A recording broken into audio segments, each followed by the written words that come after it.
Bonjour et bienvenue du Parc national des Hautes-Terres du Cap-Breton, Nouvelle-Écosse. Je viens d'aller passer quelques jours à un nouvel endroit qui est disponible à la communauté donc militaire et vétérans ainsi qu'aux membres de leur famille qui s'appelle Rally Point Retreat. Et qu'est-ce que c'est Rally Point Retreat? Mais en fait, c'est une initiative qu'on pourrait qualifier de par et pour les vétérans. C'est un couple, donc Joanne et Bob Grundy, Bob étant lui-même un vétéran blessé par un syndrome de stress post-traumatique, qui a décidé d'ouvrir finalement les portes de leur résidence afin d'offrir un milieu de paix et de repos à ceux qui en ont besoin dans le cadre d'une transition. Alors, cet endroit-là, je vais vous dire, est tout à fait magique et il s'inscrit d'ailleurs dans un type de ressources qu'on voit quand même d'une façon ponctuelle.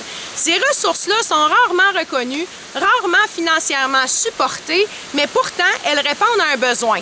C'est vrai qu'on pourrait dire qu'il y a souvent de rattacher à ces projets-là une absence de normes, comme on va le voir par exemple dans le monde de l'équithérapie, ou encore de professionnels rattachés à un service, comme c'est le cas dans le cadre de Rally Point Retreat, où est-ce qu'il n'y a rien. Mais je vous dirais que justement, ça fait du bien de sortir du cadre thérapeutique et de changer d'air, parce que c'est vraiment ce que c'est. Quand on est blessé par un syndrome de stress post-traumatique ou, je veux dire, toute la famille, finalement, est blessée, impactée et directement concernée par la blessure, bien, vous savez, des fois, on a besoin d'un temps de repos, même si on semble rien faire dans nos journées. Oui, c'est vrai. Ceux qui sont blessés par un syndrome de stress post-traumatique passent souvent pour des paresseux. Mais en réalité, ils souffrent de beaucoup d'incompréhension d'une façon générale, donc par rapport à ce qu'ils souffrent, sont assommés par les pilules et souvent finissent complètement isolés. Ils n'ont plus de point de repère et même s'ils ont financièrement les moyens pour, par exemple, se promener puis voyager, mais ils n'ont juste plus d'amis pour le faire puis encore moins le goût.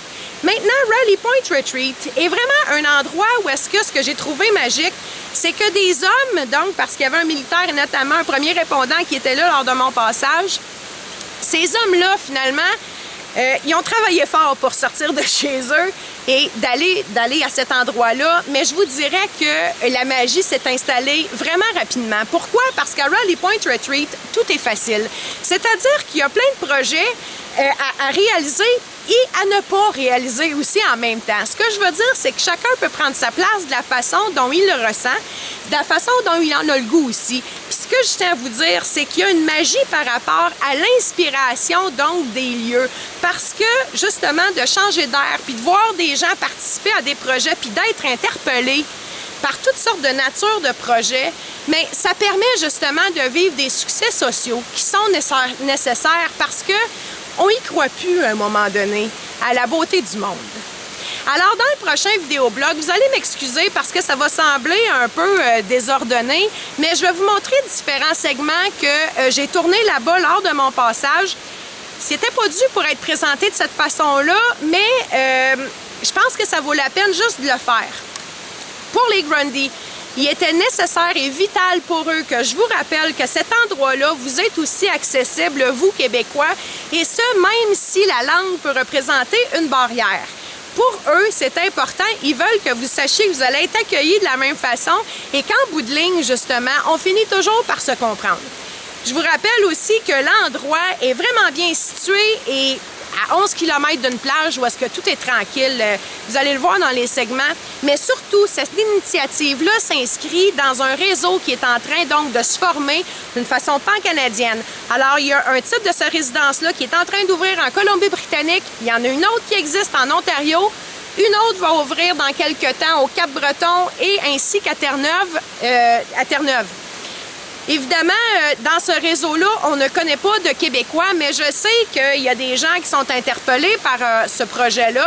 Alors, si jamais vous sentez le besoin d'être en contact avec ceux qui travaillent à créer, si vous voulez, d'une façon plus formelle, ce réseau-là, laissez-moi le savoir, je vous mettrai en contact.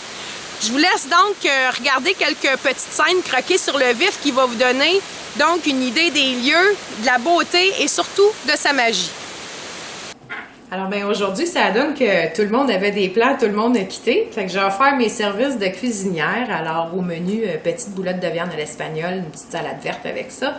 Et pour dessert, bien sûr, un traditionnel pudding chômeur fait avec du vrai sirop d'érable du Québec. J'aimerais vous présenter, ça c'est Sarah. Il y a Maggie aussi qui est généralement pas très loin. Alors ça, ce sont les deux toutous qu'on retrouve ici. Écoutez, deux grosses filles adorables qui sont toujours là quand on a envie de jouer, puis aussi quand on a besoin d'une caresse. Ça fait toute la différence, hein?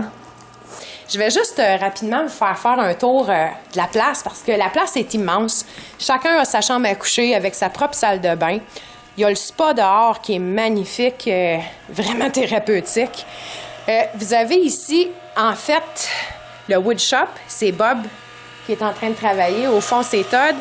Alors ici, on fait des travaux de bois. On peut faire des crayons, plein de choses. Il y a une salle d'art-thérapie. Il y a, je sais pas, vous allez voir les guitares juste là. Un lieu de musique. Vous allez voir également qu'il y a plein de places. La table de pool, table de ping-pong. On va aller dehors. Où est-ce qu'on va voir le spa? Puis tout ça pour dire que ça fait du bien parce que justement, on se sent chez nous. Puis vous savez quoi? Il y a une magnifique plage là, à 10 km. Là, c'est fou, il n'y a pas personne sur cette plage-là. On a la paix. Ça fait tellement du bien de changer d'air un peu. Puis surtout, de vivre dans un endroit temporairement où est-ce que on est libre de vivre des nouveaux succès sociaux. Parce qu'il y a tellement comme de choses à faire qu'on n'est pas obligé de faire, puis en même temps qu'on peut faire si ça nous tente. Et ça, là, ça fait toute la différence. Le contact avec les gens, puis juste avoir un sentiment d'accomplissement à un moment donné. Ouf, que ça fait du bien. Justement, ici, ce qui est le fun, c'est que chacun peut prendre sa place de la façon qu'il l'entend. Il y a plein de projets, en fait, qui nous incitent à participer puis à sortir de notre nuage noir. Par exemple, les gars, ils s'amusent bien gros ces temps-ci à faire une trail dans le bois parce que je pense qu'il y a 100 acres de terrain ici adjacent à la maison. Puis justement, ils veulent faire tout un réseau de trail. Alors, c'est magnifique. Et ce qui est le fun, ce qui est beau à voir, c'est de voir des gens qui finalement ne voyaient plus le lendemain avoir un projet, puis un purpose, une mission, finalement, en français. Et c'est ça qui est la magie de la place. Ce type de ressources-là, donc de par et pour, pilule de plus en plus au pays. On le voit dans toutes les provinces, sous toutes ses formes. Notamment, ce sont des vétérans qui vont mettre en œuvre donc des projets qui vont être pertinents avec leur propre processus et leur propre cheminement. Je pense notamment à Fish for Vets à l'île du Prince-Édouard, chez nous les eaux curatives, ou encore Point Rally Retreat en est un excellent exemple. C'est vrai qu'il faut questionner à certains égards le manque de normes, le manque d'implication des spécialistes, parce qu'il faut rappeler quand même que les clients, si on veut, ont une santé mentale fragilisée. Je pense quand même qu'il serait important de se questionner puis de regarder donc la situation face à ces ressources-là, puisqu'elles offrent une alternative qui est intéressante puis qui est pertinente, parce que dans un processus de cheminement, par exemple en lien avec le syndrome de stress post-traumatique, chacun est différent. Donc, ce qui peut fonctionner pour un ne fonctionnera pas pour l'autre. Et de là, l'importance de supporter ces initiatives-là qui répondent à des besoins précis pour une clientèle particulière. Ceci dit, pour ma part, je peux vous assurer que ce que je constate d'une façon générale, c'est que malheureusement, comme elles ne sont pas reconnues, c'est difficile pour ces vétérans-là de réaliser donc les projets puisqu'ils ne sont pas supportés financièrement. Et ça cause quand même un certain problème. Par contre, ce que ça amène, c'est l'implication donc des gens qui vont bénéficier de ces ressources-là, qui vont par la suite choisir de s'impliquer. C'est aussi vrai, je l'ai vu dans le cas de Rally Point Retreat, où est-ce que les vétérans qui ont passé là sont concernés par le bois de chauffage de cet hiver et sont interpellés donc à s'impliquer au bon fonctionnement de ce lieu-là. Alors, écoutez, c'est pas toujours facile donc d'aller chercher de l'aide quand on en a besoin. Je pense que le premier pas puis la première décision, celle de sortir de la maison, c'est souvent la plus difficile. Mais quand on fait un effort, règle générale, ben on est récompensé. Puis ici, j'ai travaillé fort ce matin, puis je me permets de partager avec vous ce qui est devant moi. Regardez bien ça.